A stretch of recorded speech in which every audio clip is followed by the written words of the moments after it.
안녕하세요. 윤들닷컴 이동윤 대표입니다. 자, 오늘 강의는요. 캣컷에서 모션 그래픽을 하는 방법에 대한 기초 강의를 좀 해드리도록 할게요. 응용을 계속 하면서 실력은 더 나아질 수 있는데 일단 개념을 알아야지 뭔가 응용도 되니까 오늘은 기초만 하겠습니다. 자, 모션 그래픽을 한다라고 하면 말 그대로 움직임을 준다라고 생각을 하면 되거든요. 근데 이 움직임이 뭐 위치가 달라진다든지 크기가 뭐 커지고 작아진다든지 회전을 한다든지 이런 위상값 변화뿐만 아니라 뭔가 시간에 따라서 변화가 되면 이걸 통칭해서 그냥 어, 애니메이션이라고 부릅니다. 이 애니메이션을 만드는 걸 모션 그래픽이라고 할 수 있는데 캣컷에서도 각 요소들을 이렇게 선택을 하면요. 이게 뭐가 됐든지 간에 내가 이미지를 선택을 하든 아니면 동영상을 선택을 하든 뭐 사운드를 선택하든 뭘 선택을 하면 그 속성이 항상 여기 나오잖아요. 그 속성에 보면 이렇게 오른쪽 편에 마른 목골로 모양이 있는 것들이 있습니다. 이 모양 위에 마우스를 이렇게 갖다 대면 키프레임 추가라는 부분이 보이고요. 그리고 좌우측에 이렇게 꺽쇠가 있는데 키프레임이 여러 개가 있으면 꺽쇠를 눌러서 이제 옮겨 다닐 수가 있습니다. 자, 일단 간단하게요. 개념 정리만 한번 해볼게요. 자, 앞에 이미지가 하나 있고 뒤에 이미지가 있습니다. 이걸 우리가 자연스럽게 암전 효과라고 해요. 어두워졌다가 여기서부터 다시 밝아지게 만들겠다. 자, 이걸 만약에 만든다 그러면 아주 간단하게는 전환, 트랜지션에 가면요. 여기에 관련된 것들이 보통 비페이드 이런 거죠. 자, 얘를 적용을 하면 시간을 적당히 한번 줘볼까요? 선택을 하고 약 한 1초 정도 세팅을 했습니다. 그럼 여기서 0.5초 만에 어두워져요. 그리고 뒤에 거는 0.5초 만에 다시 이렇게 됩니다. 이 개념이 이거는 전환으로 들어가 있는 거죠. 비페이드라는 전환 기능으로 들어가 있는 건데, 자, 이 개념은 무언가가 안 보이게 되는 거죠. 그리고 무언가가 보이게 되는 겁니다. 이거를 전환을 쓰지 않고 만약에 한다 치면 앞에 이미지에서 혹은 영상에서 이 속성들 중에 얘를 어둡게 만드는 것만 찾으면 된다는 얘기거든요. 네, 여기 쭉 내려가면 여기에 중간에 혼합이라는 부분이 있어요.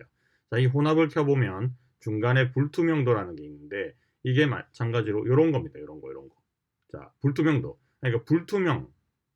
뒤에가 안 보인다는 얘기겠죠. 뒤에가 안 보이면 100%이 개념이거든요. 자, 그런데 50%만 하면 뒤에가 절반 정도는 보이는데 그 뒤에 컬러가 블랙이라는 겁니다. 이 트랙 위에 올라가 있는 게 만약에 없다. 없는 구간에는 그죠? 얘가 만약에 없잖아요. 그러면 이 없는 구간에는 까만색 영역으로 노출이 되거든요. 자, 요거를 좀 쉽게 이런 것들을 다 제거를 하고 만져보면 이렇게 한번 해볼게요. 중간이 비었잖아요. 그럼 이 부분이 블랙으로 나오게 되는 겁니다. 자, 그런데 만약에 배경을 자, 여기 동영상에서 캔버스 부분에 가면 요걸 열었을 때 밑에 요거를 컬러를 한번 넣어볼게요. 색상으로 제가 컬러를 노란색을 넣었잖아요. 노란색 전체 적용해버립니다. 그러면 이 영상들이 깔린 뒤에 배경은 다 노란색이 되는 거예요. 자, 요거를 다시 한번 더 제가 이렇게 한번 해볼게요. 자, 이렇게 하면 뒤에는 블랙이죠. 그런데 이 영상이 들어간 거, 사진이 들어간 거, 이미지가 들어간 거 뒤에만 블랙으로 지금 블랙이 아니고 노란색으로 바뀌었잖아요. 이런 경우에는 투명도를 만약에 이렇게 빼버리면 뒤에가 노란색으로 보이게 됩니다. 그죠? 이 개념인 거거든요. 자, 그래서 얘를 제가 원래대로 그냥 돌려놓을게요. 요거는 없음 해놓으면 원래 블랙입니다. 자, 그래서 앞부분 이미지에 가가지고 여기 투명도 부분이 있죠. 얘를 한번 눌러요. 그러면 여기에 마른 모가 생깁니다. 그 다음에 얘를 여기까지 가서 자, 여기까지 딱 갖다 놓으면 얘를 확대를 엄청 무진장 많이 해놓으면 프레임 단위까지 보이거든요. 이 프레임 단위는 이 현재 위치 표시기가 있는 곳에서 뒤쪽을 보여주게 되는 겁니다. 바로 뒤. 그럼 한 칸만 앞으로 옮기면 여기가 되겠죠. 여기. 예, 여기를 적당히 그냥 맞춰 놓으시고요. 자, 여기에서 자, 다시 투명도를, 불투명도를 이렇게 맞춰버리면 키프레임이 이제 두 개가 만들어집니다. 확대를 하고 한번 볼게요.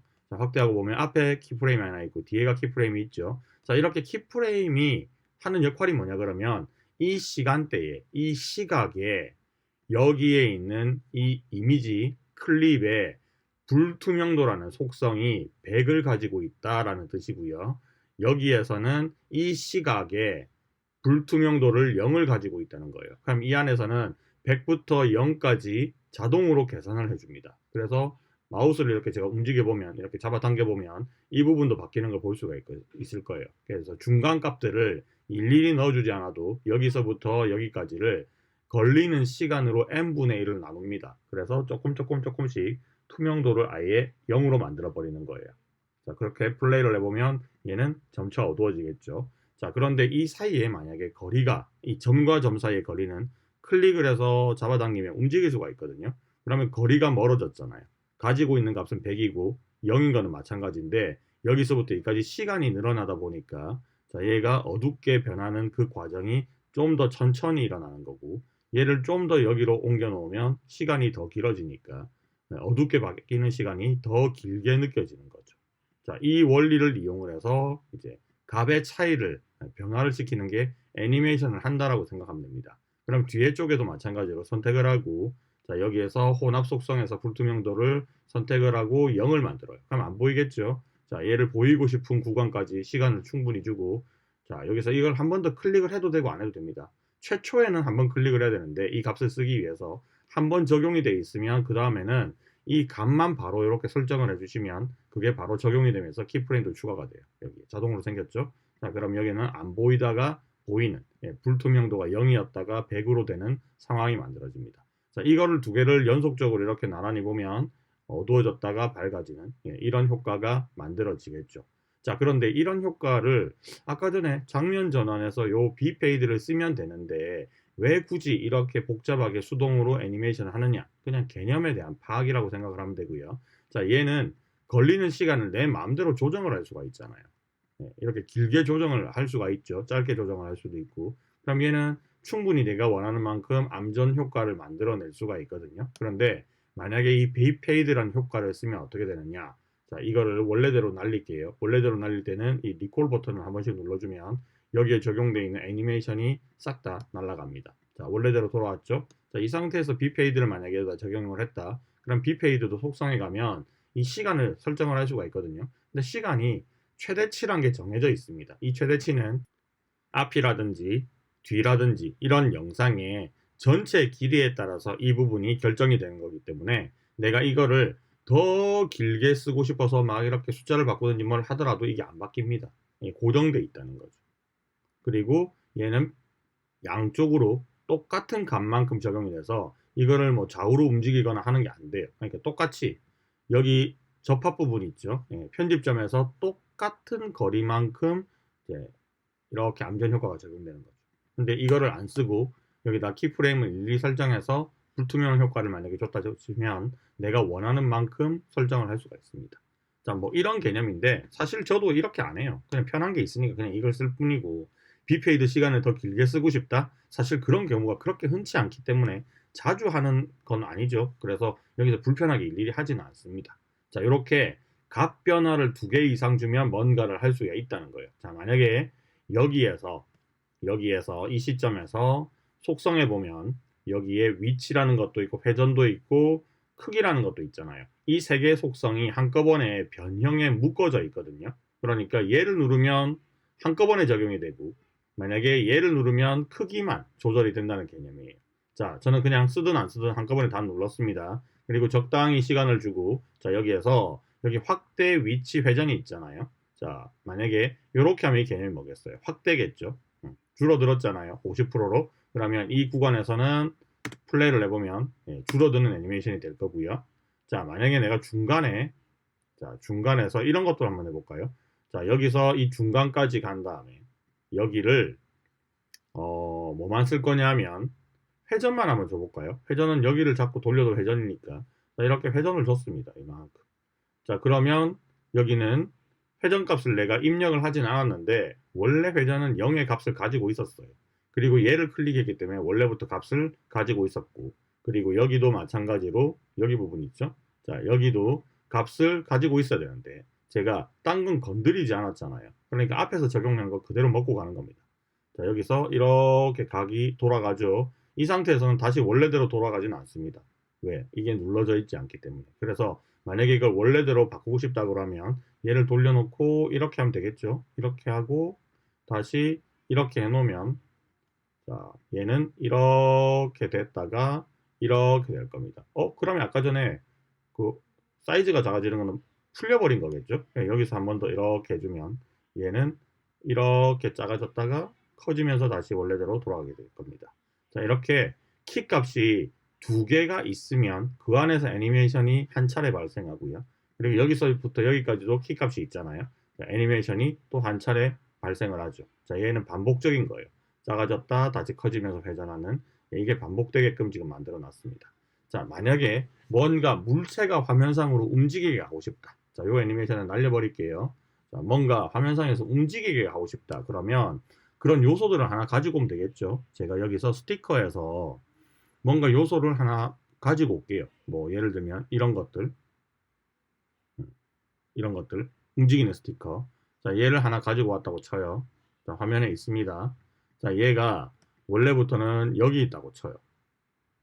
자, 여기 있었고, 시간은 대충 여기 맞춰 놓을까요? 자, 이런 식으로 한 위치에서 계속 이렇게 하고 있는 캐릭터인데, 스티커인데, 자, 여기도 보면 속성들이 있죠.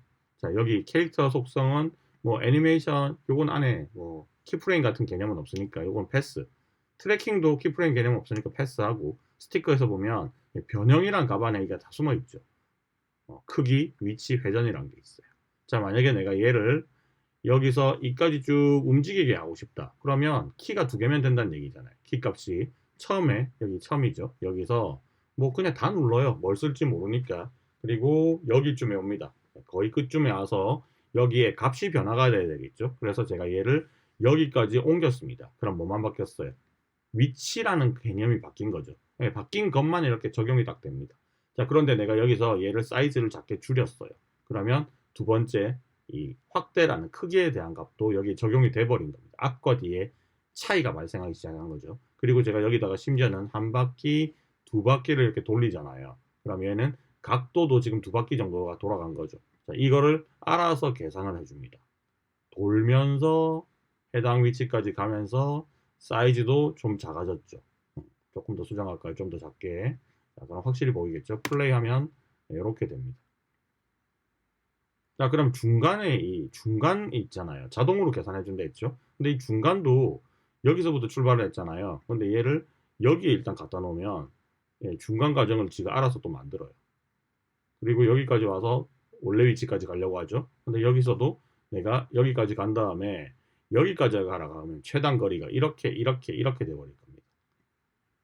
그죠? 이렇게 가려고 하죠. 그럼 이 중간에서도 다시 원 위치로 한번 올려볼까요? 이렇게 올리면 갔다가 올라갔다가 다시 내려오려고 하죠. 여기서부터는 또 쭉 가려고 하잖아요. 이런 동작들을 내 마음대로 만들어낼 수가 있다라는 거예요. 이게 애니메이션의 기본 원리, 키프레임이라는 걸 이용하는 기본 원리라고 합니다. 이런 것들을 통칭해서 모션 그래픽이라고 부를 수가 있는 거예요. 자, 그러면 자, 하나 응용을 해서 응용까지 보여주고 여러분들이 잘 이해했는지 제가 한번 마무리를 해보도록 하겠습니다. 뒤에 배경을 아무것도 없는 상태로 두고요. 미디어에 가서 여기 라이브러리에 가면 안에 내장되어 있는 각가지 이런 배경 같은 것들이 있거든요. 얘는 그 좀 특이하게도 스티커를 여기 공간에다 둘 수가 없게 돼 있죠. 물론 배경을 안 두고도 이런 거는 가능하기는 해요. 이 캐릭터를 꺼내서 내가 하나 꺼내면 이렇게 위에 포개지 않고 이렇게 둘 수는 있습니다. 근데 아무런 요소를 쓰지 않고 내가 여기서 뭔가 작업은 할 수가 없거든요. 그래서 좀 편하게 작업을 하려고 하면 스티커만 쓰지 마시고 미디어에서 이런 배경 같은 거 있잖아요. 한 5초짜리 아니면 흰색 투명 배경 이런 거를 여기다 깔아 놓으면 또 얘는 배경의 역할을 해주기도 합니다. 뭐 어차피 검은색이니까 사실 안 꺼내도 그렇게 큰 차이는 없습니다. 자, 어쨌든 anyway 제가 얘를 하나 가지고 왔죠. 방향성이 조금 더 잘 느껴지도록 좌우가 대칭되지 않은 무언가를 제가 하나 갖고 올게요. 여기 보니까 비행기가 하나 있네. 딱 좋은 케이스가 있습니다. 자, 얘를 여기다 가지고 왔어요. 자, 검은 바탕에 비행기가 날아가고 있죠. 자, 얘를 만약에 회전 애니메이션을 시키겠다. 회전. 그런데 회전을 시킨다고 하면 중심점을 기준으로 회전을 하게 되거든요. 근데 나는 이런 회전이 아니라 마치 공전과 자전의 개념처럼 얘는 비행기가 이렇게 한 바퀴 돌고 싶은 거예요. 이렇게.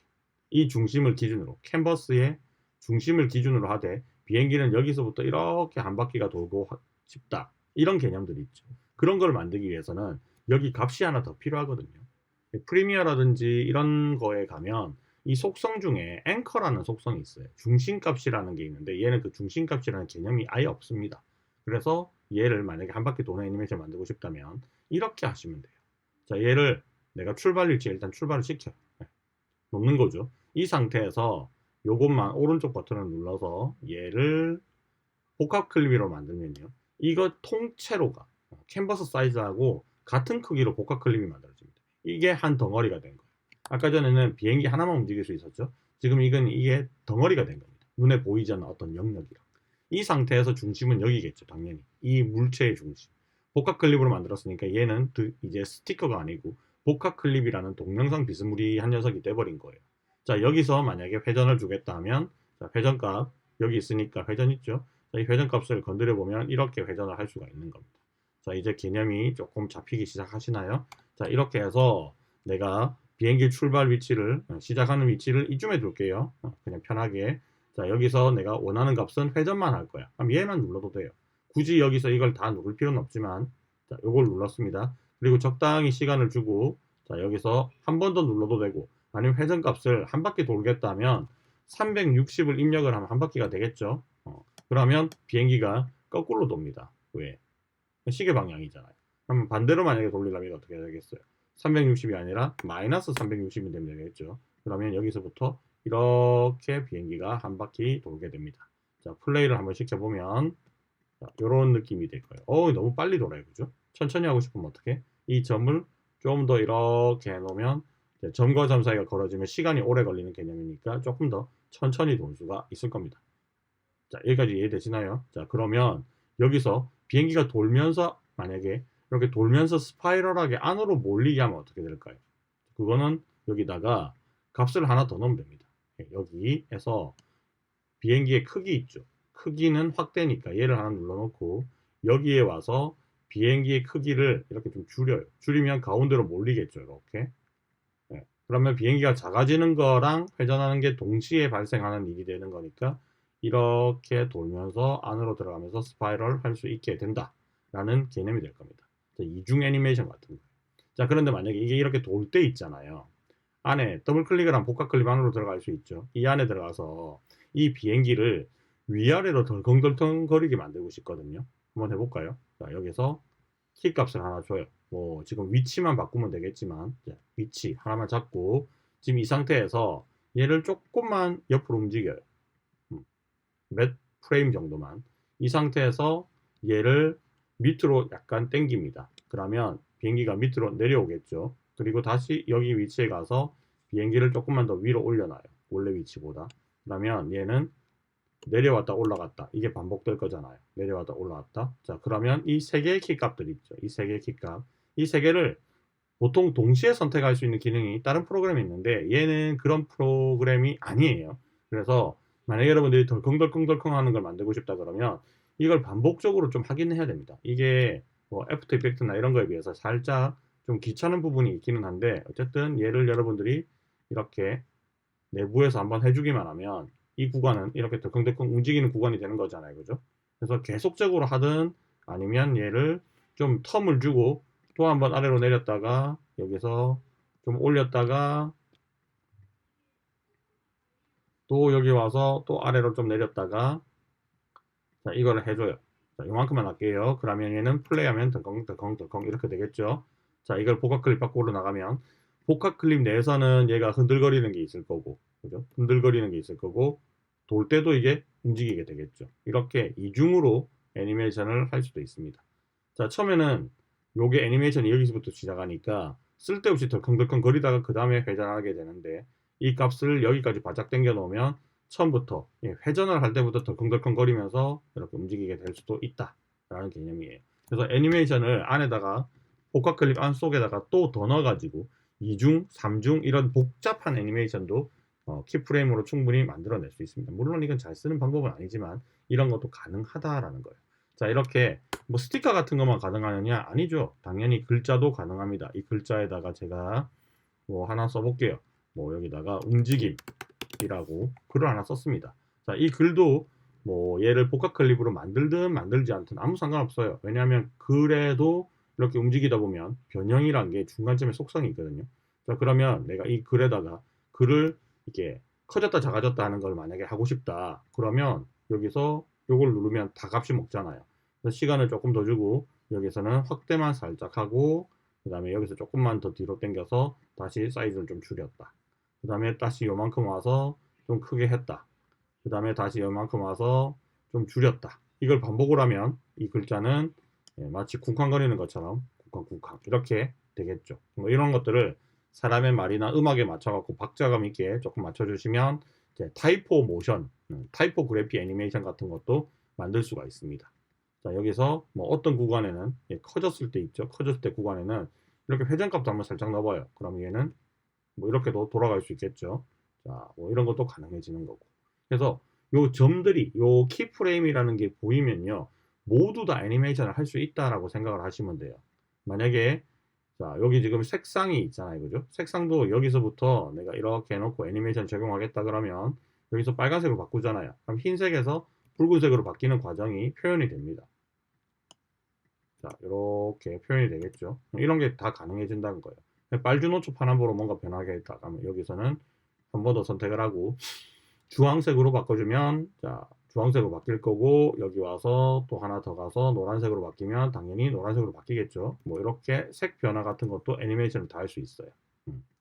충분히 다 가능하다는 거죠. 그래서 이렇게 살펴보다가 이런 게 키프레임 보인다. 아, 이거는 다 애니메이션 되는 거구나 라고 생각을 하시면 됩니다. 뭐 획을 하나 넣었다고 쳐요. 자, 획도 색을 하나 넣었어. 그러면 이 획에서 어디에 키프레임이 먹어요? 두 개가 생기잖아요. 색상 부분에도 먹고 두께도 먹죠. 그러니까 지금 제가 흰색 테두리를 먹여놨는데 이 흰색 테두리의 두께의 개념을 만약에 내가 애니메이션 하겠다 그러면 여기서 키 값을 두 개 주고 애니메이션 두께를 이렇게 키프레임 두께를 두껍게 해버리면 여기서부터는 쫙 하고 테두리가 두꺼워지는 그런 값들도 만들어낼 수가 있다라는 겁니다. 자, 이것들을 뭐 처음에 이게 쓸모가 없다라고 느껴질 수도 있을 거예요. 근데 여러분들이 이걸 잘 활용을 하시면 뭐 영상을 편집을 하다가 뭐 그런 거 있잖아요. 뭔가를 가려야 된다. 모자이크 같은 거. 그런데 그 모자이크가 자동으로 했을 때 잘 못 추적을 하는 것들이 있거든요. 그런 거 하실 때도 얘로 응용을 할 수가 있을 거고 뭐 화면상에 글자가 따라간다 뭔가 이렇게 캐릭터를 따라간다 피사체를 따라서 움직인다 할 때 그런 거 있죠. 이런 것들을 일일이 찔끔찔끔찔끔 이렇게 움직여가면서 이렇게 찔끔찔끔 움직이면 자동으로 이렇게 키프레임이 나오잖아요. 그죠? 이렇게 하면서 다 뭔가를 만들어내는 겁니다. 수작업의 개념이 되는 거죠. 자, 이런 식으로 해서 키프레임을 조금 개념을 잡아 놓으시면 다음번에 제가 또 키프레임 고급 강좌를 한번 올릴 계획이거든요.